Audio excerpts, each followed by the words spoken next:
ఈ జనరేషన్ అంటే నాగశౌర్య కానీ, చరణ్ కానీ, అఖిల్ కానీ, వీళ్ళ గురించి చెప్పండి. Acting wise there is no competition అండి. మహేష్ అండి for me always. I have just been very consistent. I don't know why. ఇప్పుడు నేను ఫ్రాంక్గా చెప్పేస్తాను, like you know this morning నేను I was reading my replies and someone asked me that question, like, do you like Mahesh or Pawan better? So I said Mahesh andi, sorry, Mahesh Babu is my favorite actor, sorry Power Star fans. They got like, you know, this there was a little controversy there, but I always maintained that Mahesh was my favorite actor. ఇప్పుడు నేను అఖిల్ని చైతన్యని పక్కన పెట్టినా, మా మామయ్యని పెట్టినా, అందరిని పెట్టినా కూడా నేను మహేష్ అని చెప్తాను. నేను పవర్ స్టార్ ఉన్నారని చెప్పట్లేదు. వీళ్ళందరూ నా దగ్గర ఉన్నా కూడా నేను మహేష్ అని చెప్తాను. అండ్ నా చిన్నప్పుడు కూడా నేను చిన్నప్పుడు నాకు మా తాతగారి కన్నా నాకు కృష్ణ గారు ఇష్టం. నాకు నేను ఫ్రాంక్గా చెప్పేస్తాను నేను అది. సో జస్ట్ లైక్ దాట్ మా తాతగారు అడిగేవారు. అప్పుడు నాకు భయం కొంచెం. సరే ఎవరైనా ఫేవరెట్ యాక్టర్ అంటే అమితాబ్ బచ్చన్. హిందీలో అమితాబ్ బచ్చనే, కానీ తెలుగులో నేను when I was growing up Krishna గారు was my favourite actor. And ఇప్పుడు Mahesh Babu without doubt. Okay, అన్నిట్లో డాన్స్లో కూడా మహేష్ బాబు అంటారా? అంటే నేను ఇవన్నీ కేటగిరీస్ చిన్నవి చూడనండి. లైక్ యూనో ఓవరాల్ గా మీకు ఇష్టం. ఇప్పుడు డాన్స్ కేటగిరీ అందరూ ఎరగదీస్తున్నారండి. అసలు అదే భయం వేసేస్తుంది అసలు. బాబోయ్, అసలు మహేష్ వీళ్ళు కన్నా లైక్ యూనో ఇప్పుడు ఈ న్యూ జనరేషన్ వీళ్ళు అది ఏం చేస్తున్నారో నాకు అర్థం కావట్లేదు. అసలు డాన్స్లో ఎరగదీసేస్తున్నారు అసలు. తారక్, బన్నీ, రామ్, ఇప్పుడు వీళ్ళందరూ చూస్తుంటే మళ్ళీ అఖిల్ వచ్చాడు మధ్యలో. బాబు అని అనుకున్నాను. ఇంకా వద్దులే, వాళ్ళు చేసుకునేవ్వండి, గంతులేయండి, వాళ్ళే గంతులేయండి. అటువైపు మనం వెళ్ళకూడదు. నో డాన్స్ అంటారు అయితే? లేదు, I can't dance like those 4 of them అండి. 4 or 5 దేర్. ఇంతమంది ఉన్నారు. 5 or 6 of them are just extraordinary dancers.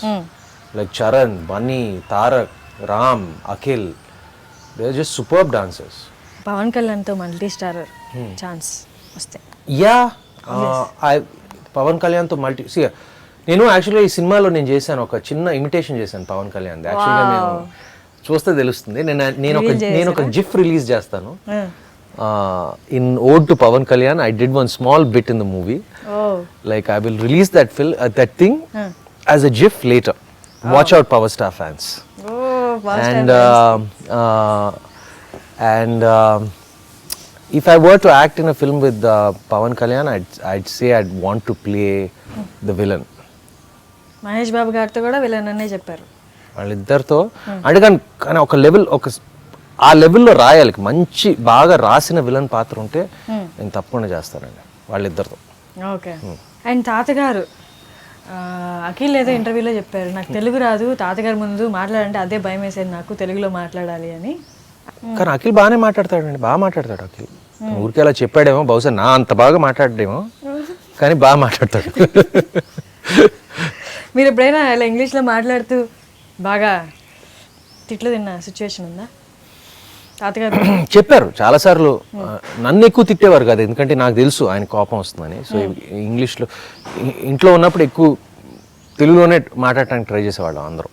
కానీ అప్పుడప్పుడు స్లిప్ అయ్యేది. అప్పుడప్పుడు కొంచెం ఇంగ్లీష్ వచ్చినప్పుడు ఆయన తెలుగులో మాట్లాడవచ్చు కదా అని ఒక చిన్న లుక్ ఇచ్చేవారు. ఒక మాట కూడా కాదు, ఒక లుక్ అలాగా, అంతే. దాంతో అర్థమైపోయేది. భయం ఉండేదండి, భయం. కానీ ఆయన ఎప్పుడు పెద్ద కోపడేవారు కాదు. కానీ కోపం ఉన్నప్పుడు తెలిసిపోయేది మా అందరికి, ఒక చూపుతో తెలిసిపోయేది అంతే. చూపు కానీ, ఒక బిహేవియర్తో కానీ, ఆయన సైలెన్స్తో కానీ. సో బాగా మీరు బాగా ఎక్కువ టైం స్పెండ్ చేసినట్టున్నారు కదా అఖిల్ చేయి వాళ్ళందరితో కంపేర్ చేస్తే? తాతగారు వాళ్ళు నాతో కంపేర్ చేస్తే వాళ్ళు ఎవరో అంత టైం స్పెండ్ చేయలేదండి. నేను ఇదే ఇంట్లో పెరిగాం కదండి. ఒకే ఇంట్లో పెరిగాను. ఆయన ఏమో నన్ను దత్తత తీసుకున్నారు చిన్నప్పుడే. సో ఆయనతో నాకున్న రిలేషన్షిప్ వాళ్ళకి ఎవరికి లేదు. ఓకే. ముందు కూడా మీరు ఇంటర్వ్యూస్ ఇచ్చేవారు మీ మూవీ రిలీజ్ తర్వాత, కానీ ఈ మూవీ రిలీజ్కి ఈ ప్రమోషన్స్లో మోర్ పాజిటివిటీ కనిపిస్తుంది. అంటే నేను అబ్జర్వ్ చేశాను, వాళ్ళు అడిగే క్వశ్చన్స్ కానీ మీరు చాలా ఈజీగా పాజిటివ్గా చెప్తున్నారు. అంటే మీరు ఇష్టపడి చేశారు కాబట్టి మూవీ అలానా, లేకుంటే మీరు బై నేచర్ అంతేనా? అంటే అంతకుముందు ఇంటర్వ్యూస్లో ఎప్పుడు ఇంత పాజిటివిటీ కనిపించలేదు. అంటే ముందు నేను వన్ థింగ్ ఇస్ డిఫరెంట్ అండి. ముందు కొంచెం మైండ్లో ఎడిట్ చేసుకునేవాడిని. ఇప్పుడు ఏం చెప్పాలి, కొంచెం లౌక్యంగా చెప్పాలి, కొంచెం డీసెంట్గా ఉండాలి, కొంచెం స్క్రిప్టెడ్గా చేసేవాడిని. అంటే ఇప్పుడు ఏంటంటే